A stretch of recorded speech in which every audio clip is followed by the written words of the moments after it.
All right, everyone. Welcome to SEC Breakdown. This is your show each and every week for the best in football analysis across the Southeastern Conference.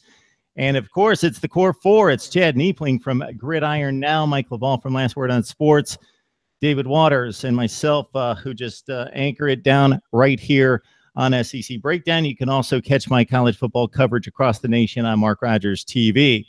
All right, guys, another interesting week in the conference. It was one of those weeks where nationally there weren't those marquee matchups like people were going crazy over, but as typically happens, some of the lower seeds, some of the teams that we didn't expect to jump up and challenge some bigger teams certainly did it, and we had some crazy games, and one of my favorites was TCU and Arkansas. I'll get to that in just a second. David, we'll start with you in regards to your quick take from week two. The game, I kept my eye on the most. It was probably the main SEC game of the week was Florida-Kentucky. I wanted to see how Kentucky would respond from losing week one versus Southern Miss, and boy, it was not good. Florida's offense found its groove, and Kentucky defense continued its lackadaisical showing from the previous week. They let Florida get 564 yards of offense. That was the highest total in an SEC game for Florida since 2001. All the Tebow teams, none of those even matched that total. So that's how bad this Kentucky defense was. We went into the season preview. I wasn't that high on Kentucky as much. A lot of people were. They've recruited well. Mark Stoops, everybody thought he was kind of turning the corner. Like I said, they've recruited better, but for some reason, he's a defensive coach. He came from that elite staff Florida State had at one time. And you know what? What happened? Where's the improvement? The recruiting got better from what we were told. The players have been there from what we were told, and it was probably one of the ugliest showings from a talked up Kentucky team that we've ever seen. So, the direction of that program right now is. I mean, what do you look at? What do they build on? And so it was a national televised game. Everybody got to see a blowout.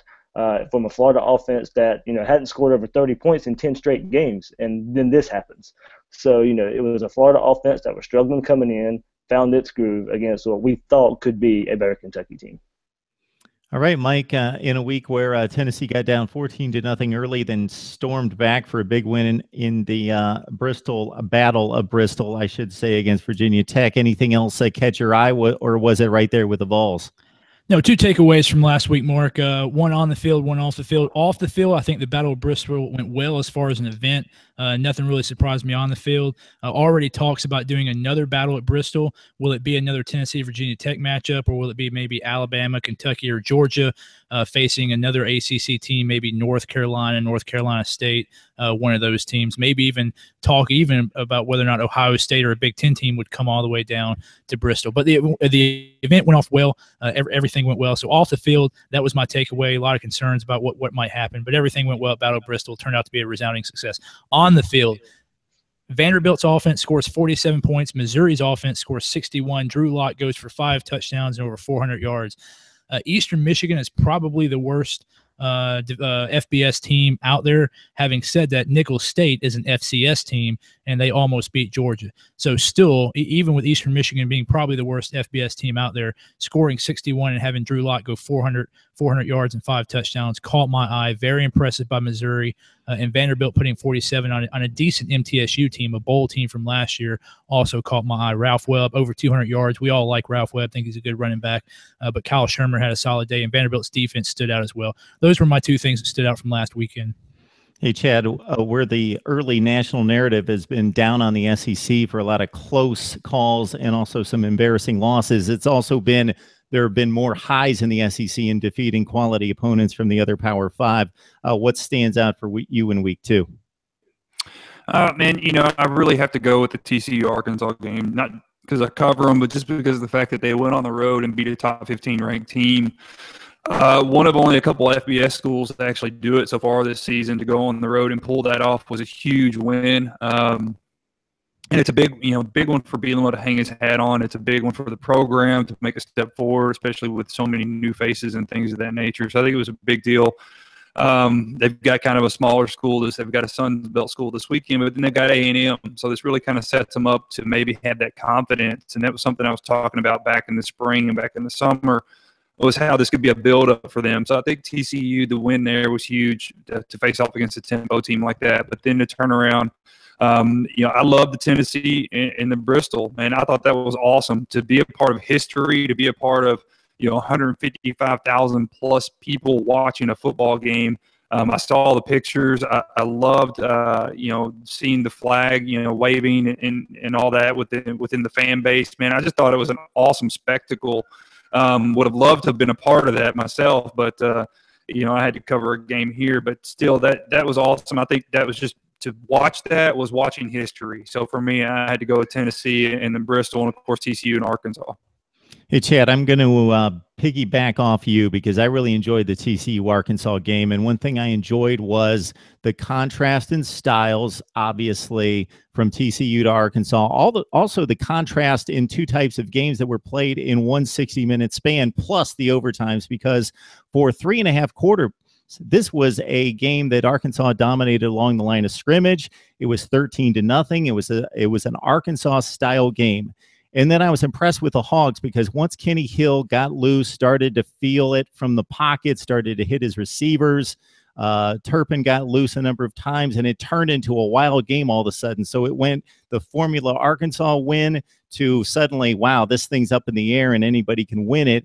And Austin Allen was able to flip the switch and suddenly be a guy that was just going off play action on third down, hand the ball to Raleigh Williams, and all of a sudden the game's on his shoulders. And he pulled through with 2 remarkable drives deep in his territory to go all the way downfield and pull out 2 touchdown drives when they really needed it. So Arkansas with a huge win on the road. And I'm going to pull this one out that I believe, and we talked about this after the game, I needed to look it up, Chad. I think this is their first win over a ranked opponent outside the SEC since defeating Kansas State in the Cotton Bowl when Bobby Petrino was there.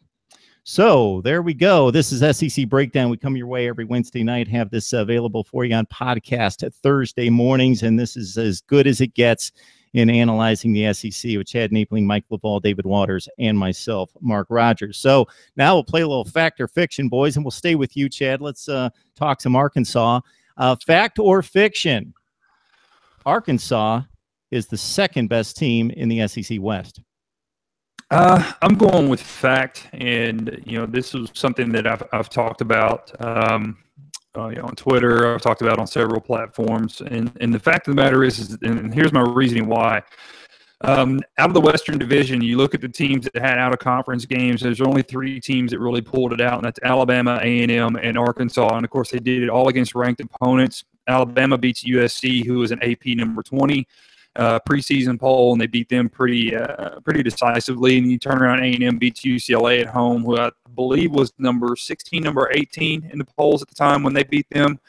And then Arkansas goes on the road, not a home, not a neutral site, but goes on the road and beats a number 15 ranked TCU. So for me, I definitely put them in that equation at number 2 because of the fact that, look, Louisiana Tech wasn't a schlep. Louisiana Tech's a top 30 team right now. So it goes to show that they were actually better than people are realizing too. So I think Louisiana Tech's actually a little bit better than what we naturally or originally expected. So at number 2 spot, and I feel like that they're going to have to really prove it though. Even though they're ranked, I still feel like they've got to prove it with A&M coming up, and then of course Alabama coming in to Fayetteville in October. So it's still. It's early, but I think right now, if you were going to look at it, that's my argument for it. And I believe that they are that number 2 team in the West. Okay. If we would have played fact or fiction on this question just a couple weeks ago, it would have been LSU, Alabama, or Ole Miss as that number 2 seed in the SEC West. But right now, Mike, after 2 weeks, Arkansas is the second best team in the SEC West. Fact or fiction?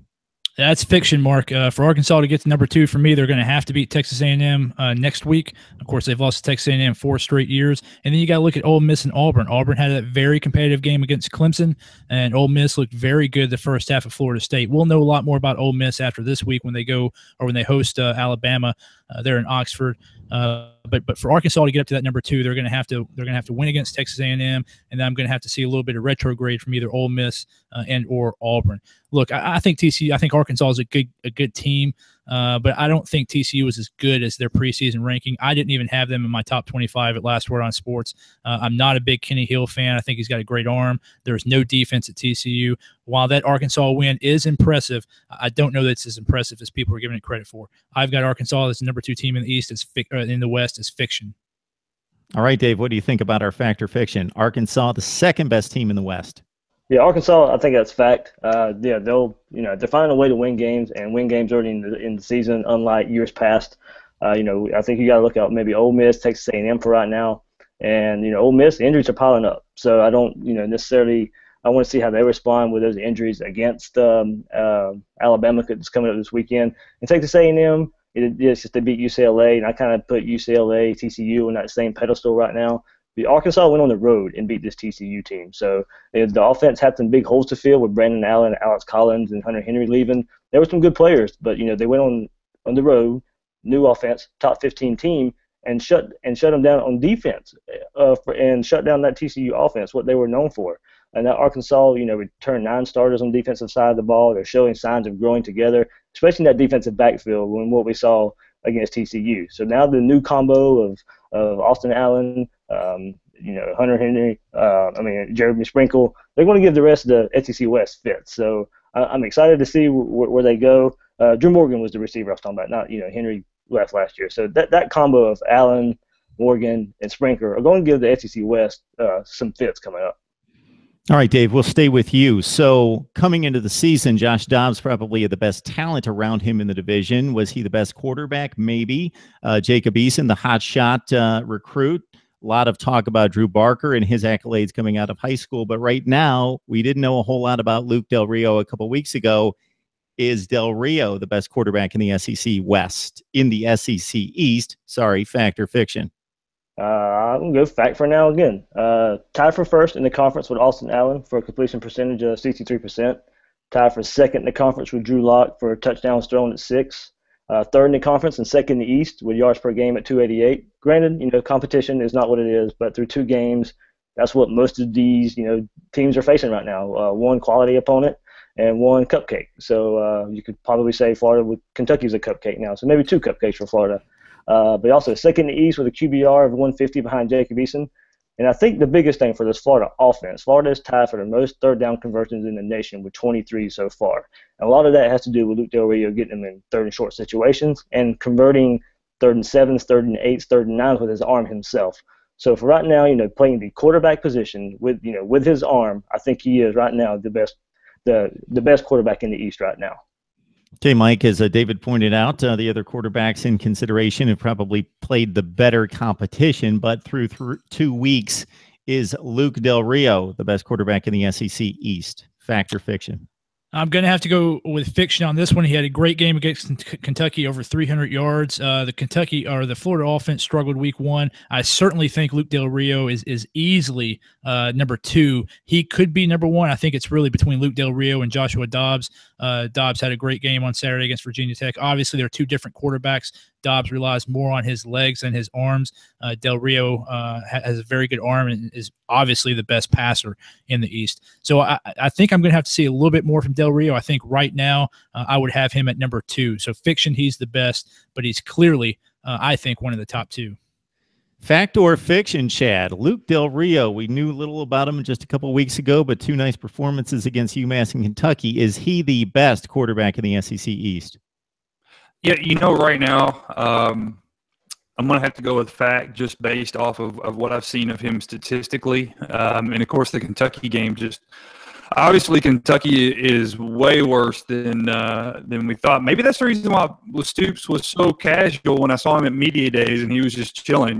Maybe that was because he knew that, he's going to enjoy this last ride here. I don't know. But after this last weekend, it was pretty obvious to me, man. He's becoming the answer. He's getting better for Florida. You could tell he's getting a lot better. You could tell he's the game manager type that Mac wants in a quarterback. We saw that at Alabama. You're seeing that now at Florida. He wants that type of guy that's going to be able to manage the ball and get things done.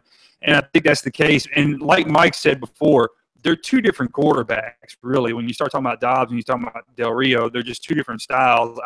This isn't to knock Dobbs in any way, because I like what Dobbs did in Bristol, man. I thought it was phenomenal. You know, after he scored the first touchdown, that was it. They just opened the floodgates on him. And so I think he's still quite capable of being one of the better quarterbacks in the Eastern Division. But if we're just talking about through the first 2 weeks, yeah, I think Del Rio is your guy right now. I'd have to go with fact. But I think there's plenty of time. There's plenty of games left. And I do think that, you know, eventually we're going to be talking about Dobbs a lot more, because, again, after the showdown in Bristol, man, he showed a lot to me, because that first game against App State, like we had talked about before on this show, I was kind of nervous about the passing game and what was going to happen there, but I think he really showed up against Virginia Tech there in Bristol. So right now, if I'm just looking at the first 2 weeks in, I would definitely go with Del Rio.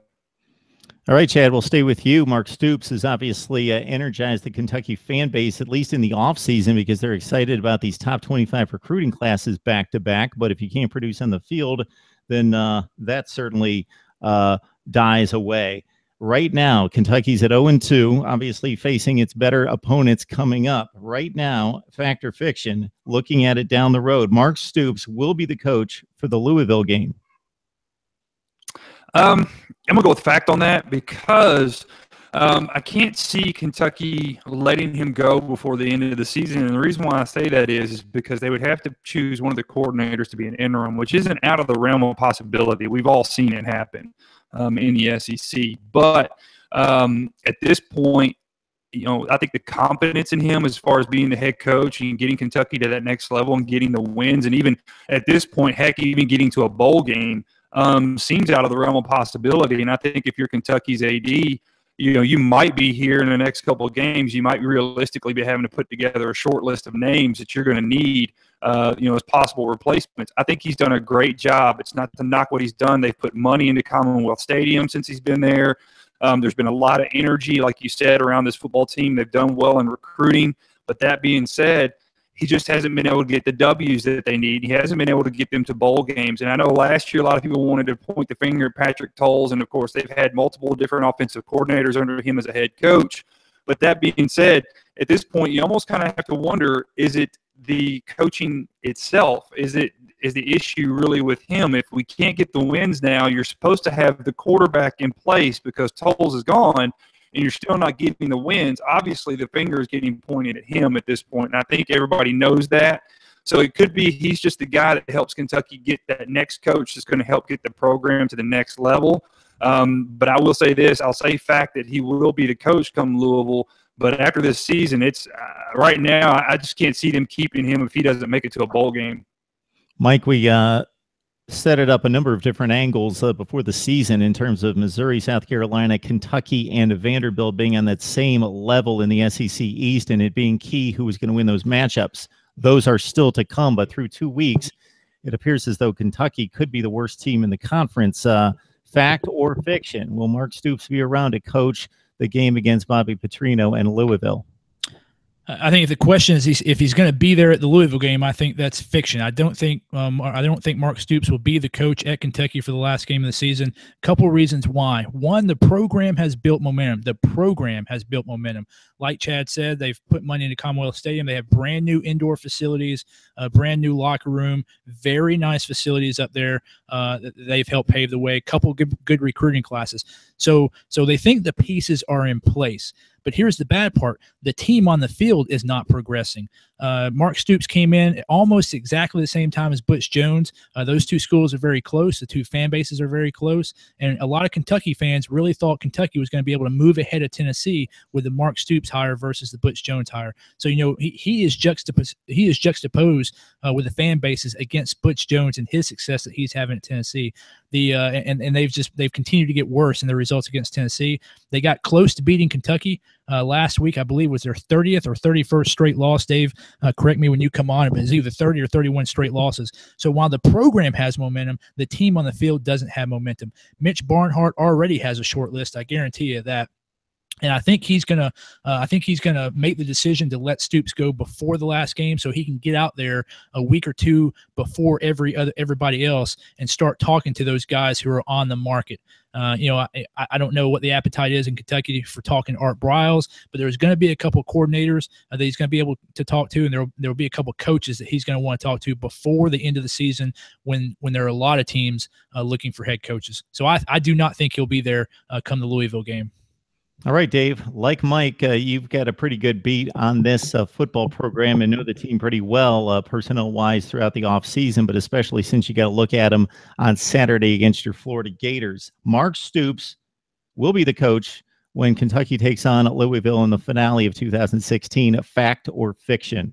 I'm really torn on this, but I'm going to go fact only because there's a $12 million buyout for Mark Stoops. What was Kentucky thinking with that? What did he prove to deserve that kind of buyout besides recruiting well? So it's very questionable what Kentucky was doing there, and now it's coming back to bite them probably. And after the Louisville game, I can if that game gets ugly, which right now it looks like it absolutely will get ugly, I can definitely see a change being made there. I maybe want to see going into the Louisville game if some miracle can happen and he pulls an upset and that maybe saves his job. But what we saw this past Saturday against Florida was absolutely ugly. Drew Barker was supposed to come in and be their, save-all quarterback, their highly touted recruit quarterback that was supposed to, turn this program around, and that was absolutely ugly what we saw from him this past Saturday. Three interceptions. Don't get me wrong. Some of them were great plays by the Florida DBs, but and pressure in his face all day. It wasn't all on him, but this is supposed to be starting with Drew Barker, and then the recruits under him. That was supposed to be what turned this program around, and it's gotten worse. So, I'm not really making a case for him to be keeping his job. I know that, but I think it's going to be probably that Louisville game might be. I think they may wait till the end of the year because of that $12 million buyout and maybe some sort of miracle that they beat Louisville. All right, I'll chime in with my 2 cents. Number one, Arkansas, second best team in the SEC West. That's fiction. Right now, it's Ole Miss. I know that they've got a loss, and they really came apart with a number of injuries in the second half against Florida State. But the way they've played to date, I still like Ole Miss as the second best team right now. If we're taking a power poll, obviously the standings say that Arkansas has got the big win against TCU, and that's what really matters. I don't know that Ole Miss is going to be able to hold up over the course of a long season, but right now I think they played the second best football in the division. Josh Dobbs is the best quarterback in the SEC Eastern Division. I'm still going to take him in a one-game scenario because of what he can do passing and running, so therefore it's fiction that Luke Del Rio is the best in the East. And Mark Stoops around for the Louisville game. I'm going to buck the trend and say he's going to be around for that game, and he's going to be around for 2017. I think there's a lot of patience in Lexington based on recruiting classes and hope, and they want to keep some continuity. So it would really have to come off the rails, meaning like 1-10, 1-11. I'll get my math straight. 2-10 for Mark Stoops not to be around. I think he's going to survive this season and have a chance for 2017.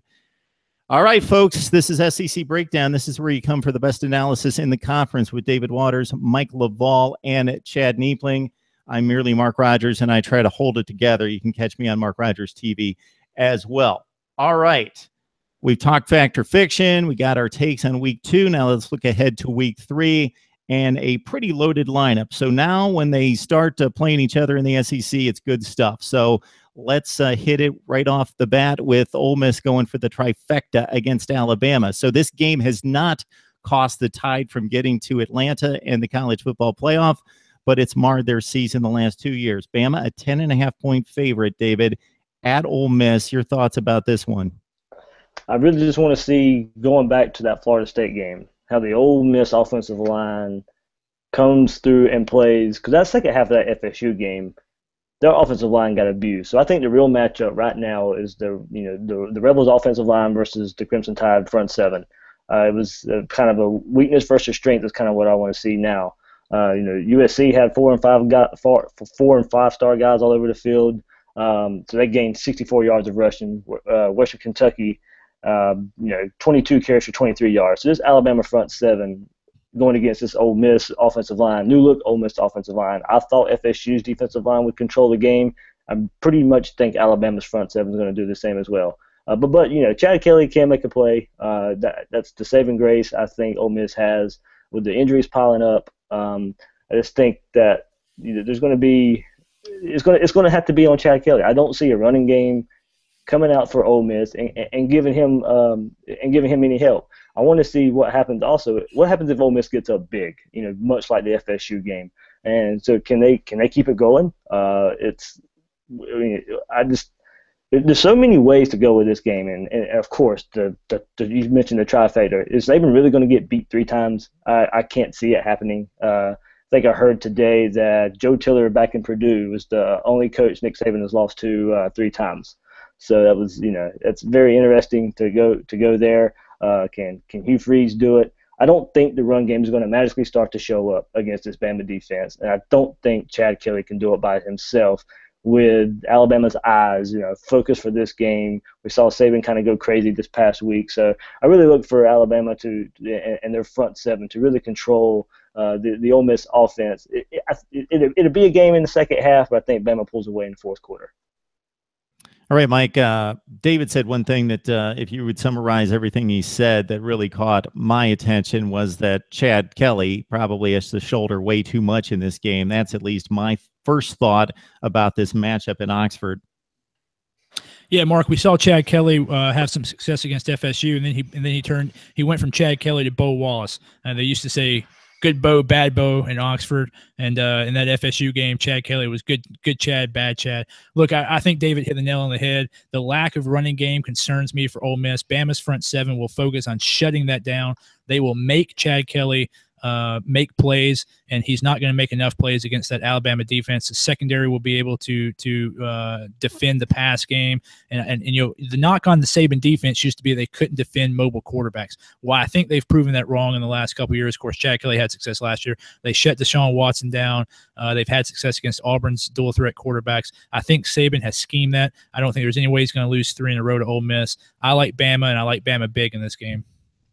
Chad, we looked at Ole Miss's schedule during the offseason a number of times and really looked at these FSU-Alabama games as being the first 2 of 3 and a really rough ride for Hugh Freeze in terms of trying to gain some momentum this season.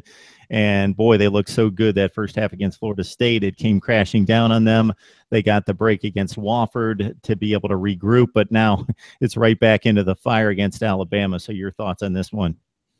Yeah, Mark, this is interesting because then they've got Georgia next, and so this is a tough game. You gotten squeezed here. Florida State, we talked about this before. I believe this last week. The negative part about having to play a team like Florida State is that Alabama has some solid film on you in preparation. They talked about it today on the teleconference. Saban and Freeze both talked about this to an extent about the preparation. Freeze, pointed out the fact that they've been rotating 9 offensive linemen so far the last couple of games, and so that tells you that that's going to be a focus because Saban had pointed out and said the same thing in a different discussion manner and a different question where the experience wasn't there at the offensive line where they've seen it before. So I think that's going to be an area of focus for this for Alabama. They're going to try to put as much pressure up front and try to get to Kelly as quickly as possible. We've seen Williams constantly over and over again. I mean, he's manhandled quarterbacks after quarterbacks. I mean, it looked like he went all WWE last week on Western Kentucky's quarterback at one point, slamming him. So I think there's going to be a lot of physicality up front with this Alabama team. I like Alabama in the aspects that I feel like, they're not going to try to lose a third one straight. But that being said, this is in Oxford. And, I know Mike has pointed this out before with as much that's went on in turmoil-wise in the offseason, and then having to go through and having a loss against Florida State, mentally, where is this team at? And so I feel like that there's a lot of pressure on this game. I feel like on this team nationally. And look, it's hard to keep social media and media in general out of your locker rooms with these kids nowadays because there's so much accessibility.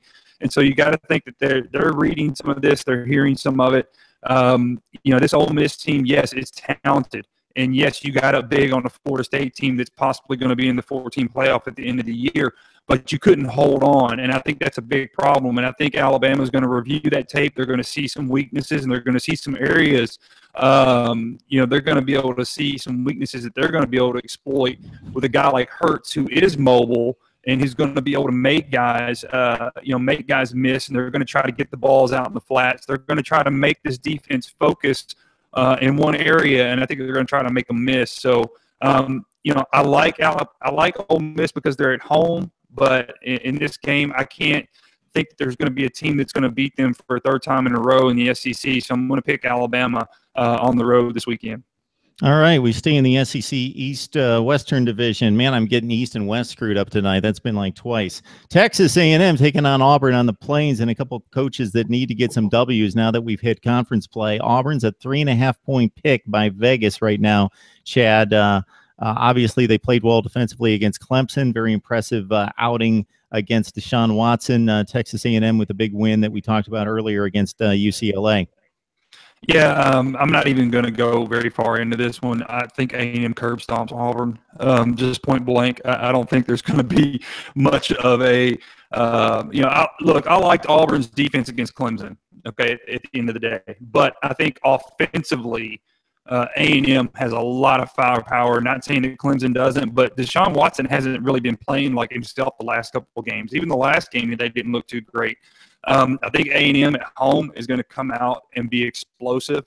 This is a chance for them to kind of make a point. They did a phenomenal job against UCLA, not saying Auburn's in that same aspect. Auburn could try to keep it close, but I honestly think at this point, I think A&M just comes out and they're going to blow the lid off of Auburn.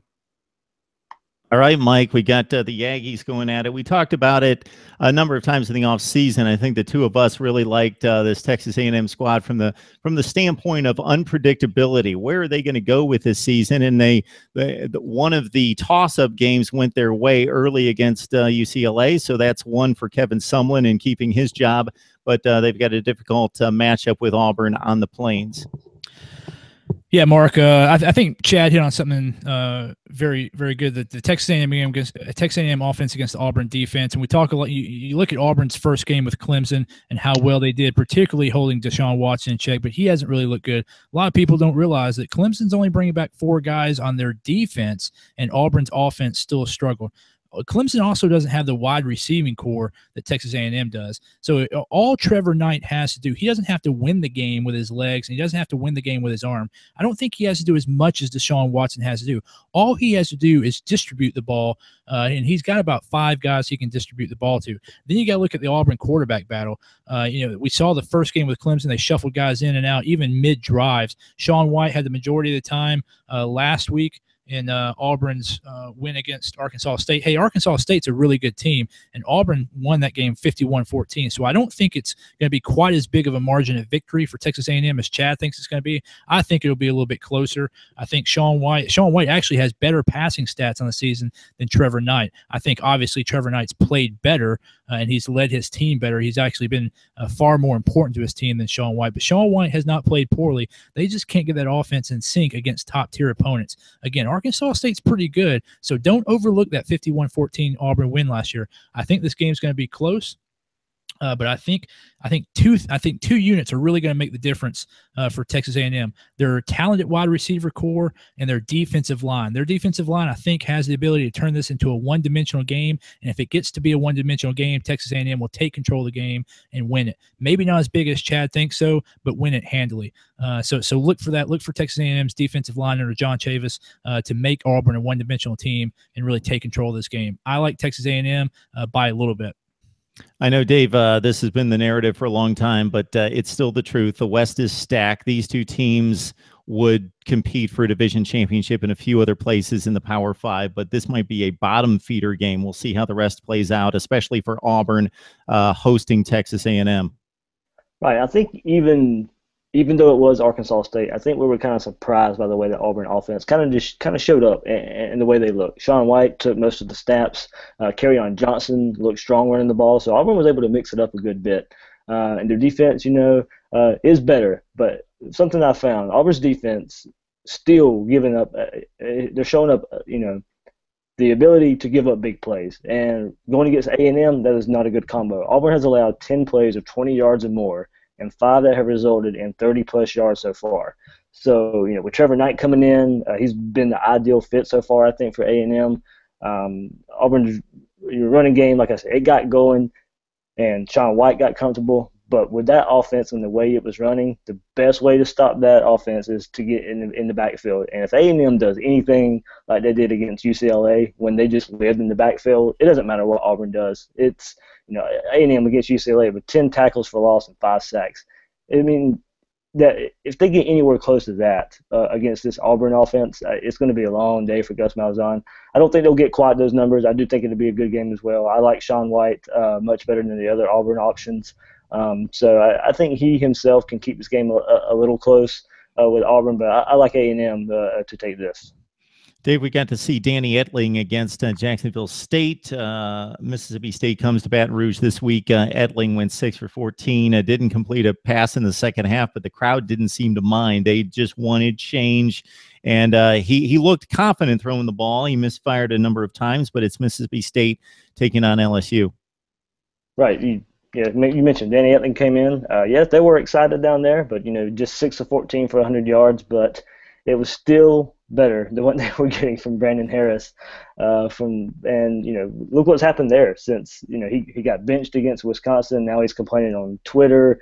It looks like some transfer things going on there with him talking to a former teammate who transferred out of the program. So where is the head of this LSU team going into this game? Do they want to fight for their coach and go get a big win for them? Even though Mississippi State has lost a game against South Alabama, they showed up pretty well against South Carolina last week. They're better than South Alabama. They just happened to lose that game. Mississippi State nowhere near as bad as they showed, but they do have a little bit of issues. Their defensive front has kind of been they played much better against South Carolina when they held them 31 carries for 34 yards. But can they show back up again and not give up what they gave against South Alabama?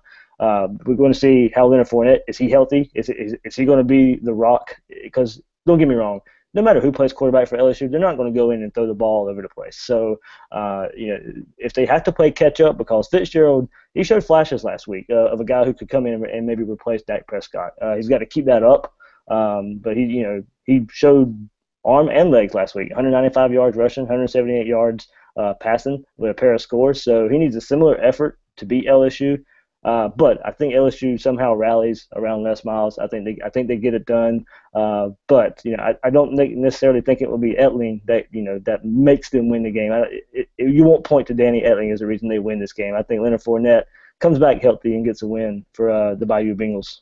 In the span of 2 hours, or 3 hours, I should say, Mike, and a 2-point loss against Wisconsin, now a top 10 team at Lambeau Field, LSU's been gone from highly regarded national championship contender to completely kicked to the curb by most people. They try to gain back some respect against Mississippi State. Yeah, Mark, that was the same thing that happened last year with LSU. The first CFP rankings that came out, LSU was in the top 4, and they had that very bad November, and they kind of went out of the national consciousness for the CFP. Ended up in a bowl game last year, won that bowl game. But same thing's happening this year. They started out high, and now a lot of people don't even have them in their top 25. So I think you see a lot of people losing, selling their LSU stock, and I don't think they're going to 2 years in a row. But that's not going to affect things on the field. I think LSU comes out, no matter where their head's at, they still got a lot of talent. People forget Mississippi State has quarterback issues as well. Fitzgerald got pulled the first game, and that loss to South Alabama. So Mississippi State's not really where they want to be either. If this was last year, with Mississippi State having that talent, still having Dak Prescott, having the momentum, I think it might be a year where Mississippi State could upset LSU. I don't think it's going to happen this year. I think once Etling gets a full week of reps and a full week of practice with the first team, I think he's going to look more like second quarter Etling than third and fourth quarter Etling, and they just have so much talent on the defensive side. I think LSU, I don't think they're going to make a statement in this game, but I think they're going to win the game. Chad, Vegas certainly hasn't lost any confidence in the Bayou Bengals. They're a 12-point favorite against Mississippi State in this one. Yeah, look, Fitzpatrick was a guy I was talking about from Mississippi State early on, and he showed up pretty good this last week. But That being said, it's easy to do. They didn't do so well in the first game. I think LSU is a much better team than any that they faced so far. I think Mississippi State in this game, I know Mullen was praising his quarterback this last week and talking about he's a better runner or a faster runner than Dak was. But whatever the case may be, some of that's talk, and to be quite honest with you, sometimes Mullen talks out of the side of his mouth. But that being said, I kind of feel like this game, LSU, if they do go with Etling, we talked about this last weekend, is would Brandon Harris, or would he be the starter by the Auburn game? Would that be the case? And it looks like this may be a change even faster. And I think Harris's behavior since Etling's been taking some snaps really shows a lot about his character, his maturity. It also shows and it proves the fact about Harris not really having the football IQ that we thought he may have. And there was a lot of rumors around Baton Rouge that was part of the reason why he hasn't been so successful in the offense of Cam Cameron's. Look, if Etling's able to come in and he's able to drop these bombs and he's able to get the ball to the wide receivers because they have a heck of a lot of talent out there, and that can help ease the pain off of Fournette a little bit, then that's what you do, and that's the guy you go with. And if that's the case, and I think LSU gets this win against Mississippi State, and they'll be 1-2 in the first 3 weeks. Chad, Mike referenced Drew Lock's passing stats last week. Now he's got to come home and take on the Georgia Bulldogs, so a different situation there, and taking on a Georgia team that had its App State moment against Nichols, but pulled through with the 26-24 win. So Georgia gets going in the SEC East and needs to get that first win against Mizzou. Yeah, that's going to be tough for them, I think, going on the road. And let's not forget, Nicholls State had Ollie from Last Chance U on the defensive line. So come on, man. I mean, that's nobody to shake a stick at. So that being said, I kind of feel like, I feel like Georgia may road. I know Kirby today during the teleconference said that Mizzou's offense was explosive. Not exactly a term I think any of Missouri's, beat writers or anybody was kind of used to hearing being used about it. But, this last week, I think they showed a lot. Being at home, we'll see how the crowd shows up, because we remember years ago whenever, they called it old man football. And, of course, the SEC showed up on them. So we'll see what happens here. I think it's going to be a tough task for whoever the quarterback is. If they go at Easton and they go at Lambert, which most likely will be Easton on the road, this could be the first loss for Georgia. This is going to be a tough one for me to call, guys, but I think Missouri might eke this one out. Pretty good themselves, and their secondary is pretty good, and I think they'll evenly match whatever talent Missouri has out there at the wide receiver unit. So I think that's a big key. That being said, tough for me to call this one. If Nick Chubb can come out and have a stellar day, I think Georgia walks away with it. I don't think this is going to be a beat down by any means. I don't think it's going to be a big scoring game. But that being said, it's highly possible Georgia comes in there, plays the old man football, and walks away with it with Nick Chubb and them, and rides off into the sunset. Mark, I tend to agree with Chad. I think Georgia's going to go in there. For me, this is a big litmus test for Georgia. They came out strong against North Carolina, although I think if you break that North Carolina tape down, I don't think North Carolina was as good as people gave them credit for, particularly with the turnovers they had. But still, Georgia looked solid in that first game. They did not look good against Nicholls State at all. It was an early game. A overlooked opponent.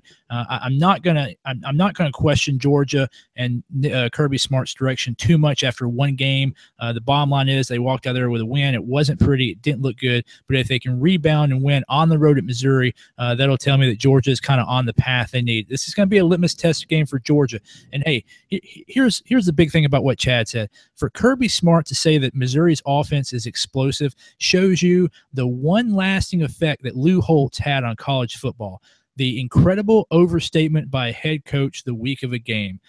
That's really Lou Holtz's legacy with college football, and it's great to see coaches try to one-up each other every week to see how good they can make their bad opponents sound. So I love that Kirby Smart took the Lou Holtz challenge this week. He probably won the Lou Holtz Award, so we'll see how Georgia does. I think they're going to win the game. I don't think the game's going to be particularly good, fun to watch, but I think it'll be a typical Georgia-Missouri game where Georgia goes in and just has control of the game throughout. They go in there, they take care of business, and they get back on the plane and go home. I think you're looking at this game, where's the Missouri defense been through two games? They've getting pushed around so far for almost 200 yards a game rushing.